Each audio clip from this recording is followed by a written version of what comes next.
Sir Asian சார்பாக first of all வந்து உங்களுக்கு ஒரு வாழ்த்துக்கள் நாங்கள் தெரிவிக்கிறோம் சார்.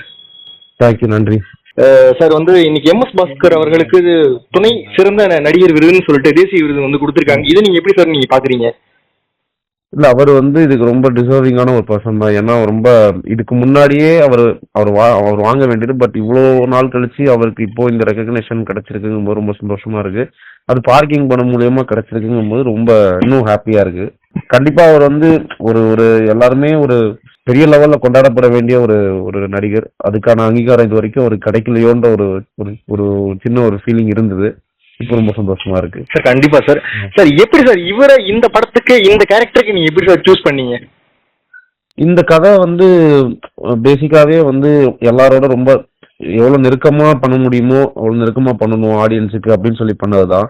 அதுல எம்எஸ் பாஸ்கர் சாருங்கும் போது நம்ம ஈஸியா கன்வின்ஸ் ஆயிடுவோம். இவர் வந்து நம்ம பக்கத்து வீட்டுக்காராவோ இல்ல நம்ம வீட்டுல ஒருத்தராவோ அவரோட முகம் வந்து ரொம்ப எல்லாருக்குமே ரொம்ப ஒரு ஒரு ரூட்டடான ஒரு ஒரு லுக் இருக்கு அவர்கிட்ட.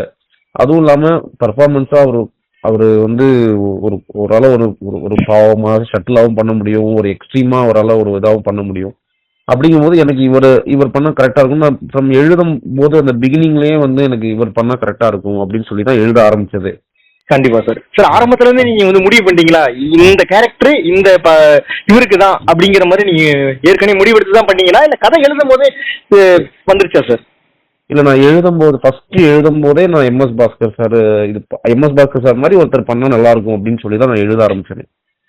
கண்டிப்பா சார். ஆமா சார். இந்த படத்துல நீங்க வந்து ஒரு மிகப்பெரிய விஷயம்னா நீங்க பார்க்க போறது எது சார்? ஹரிஷ் கல்யாண் சாருங்களா இல்ல வந்து ஒரு எம்எஸ் பாஸ்கர் சாருங்களா சார்?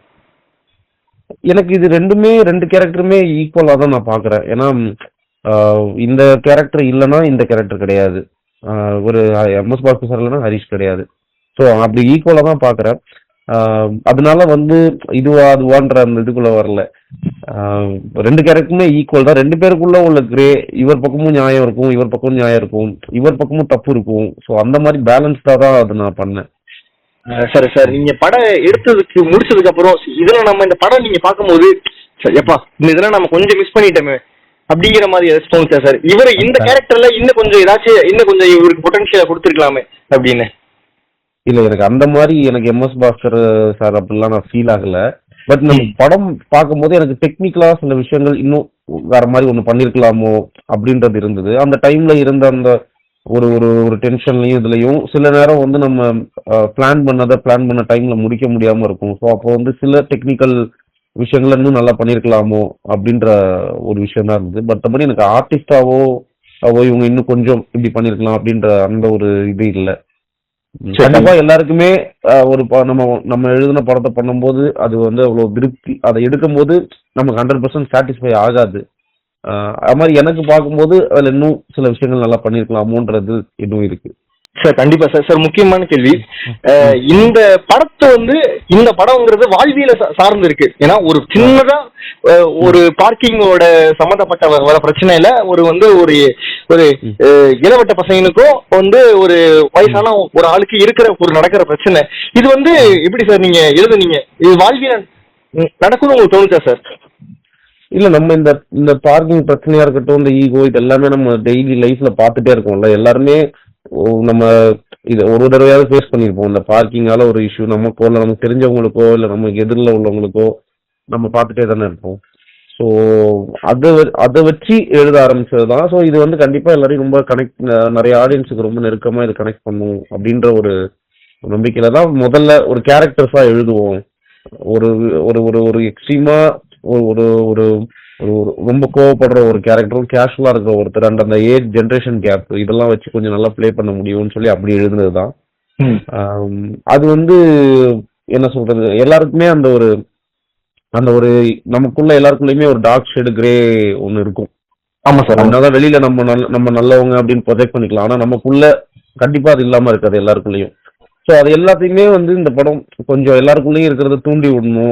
எல்லாருக்குள்ளேயும் அந்த விஷயம் இருக்குங்கிறத நம்ம ஒத்துக்கணும், நம்மளுக்கா ஒத்துக்கணும் அப்படிங்கிறத கொஞ்சம் ஐடென்டிஃபை பண்ணணுன்றதுக்காக எழுதுனது சார். கடைசியா ஒரு கேள்வி, பார்க்கிங் மாதிரியே இன்னொரு படம் எதிர்பார்க்கலாமா உங்கள்கிட்ட?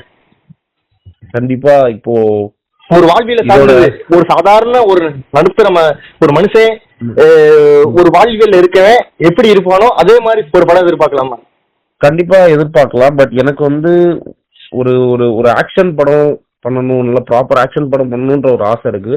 பட் அதை வந்து எவ்வளவுக்கு எவ்வளவு ஆடியன்ஸுக்கு நெருக்கமா பண்ணணும் அப்படின்னு நான் ஆசைப்படுறேன். அதை கம்ப்ளீட்டா ஆடியன்ஸுக்குல இருந்து ரொம்ப அவேயா போகாம ஆடியன்ஸுக்கு நெருக்கமா பண்ணணும்னு. பட் எந்த படம் பண்ணாலும் அதுல கண்டிப்பா எவ்வளவுக்கு எவ்வளவு ரொம்ப க்ளோஸா ஆடியன்ஸுக்கு க்ளோஸா பண்ணுமோ அது அது பண்ணணுன்றதுல ரொம்ப உறுதியா இருக்கேன். பட் இந்த அவார்டு வந்து இன்னும் என்ன அடுத்த அந்த ரெஸ்பான்சிபிலிட்டி கொடுக்குது பயங்கரமா. கண்டிப்பா sir. Sir MS Bhaskar sir வந்து உங்கள்ட்ட தொடர்பு கொண்டு பேசினாரா? மிக்க நன்றி அந்த மாதிரி பேசினார். அவரு ரொம்ப சந்தோஷப்பட்டாரு. எல்லாருமே பேசினாங்க படத்துல உள்ளவங்க. எம்எஸ் பாஸ்கர் சார் ரொம்ப சந்தோஷம், அவரை ரொம்ப ஹாப்பியா பேசினாரு. சார் கண்டிப்பா சார். சார் இதுக்கப்புறம் உங்களோட தொடர்ந்து உங்க வெற்றி படம் கொடுக்கறதுக்கு ஏஷியன் சார்பாக மிக ரொம்ப நன்றி சார். Okay sir, thank you.